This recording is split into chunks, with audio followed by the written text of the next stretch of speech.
Uyingizga 5-kursda o'qiydigan o'rtog'ingiz, do'stingiz, student mehmon bo'lib keldi. Tasavvur qiling. Peshqadam talabalardan u bilan o'tirib gaplashib, suhbatlashib o'tiruvdingiz.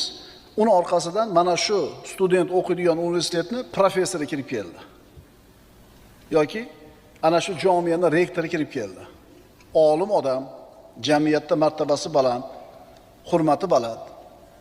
Haligi studentni qo'yib, professor bilan, rektor bilan ovora bo'lib ketasiz. Salomlashasiz, tabassum qilasiz, choy qilib uzatasiz. Xullas, diqqat e'tiboringiz mana shu rektorga qarab qoladi. U rektorning kelganligi uyingizga kelgan student o'rtog'ingizni esdan chiqargizib qo'ydi. Keyingi kelgan odam avvalgi kelgan odammi?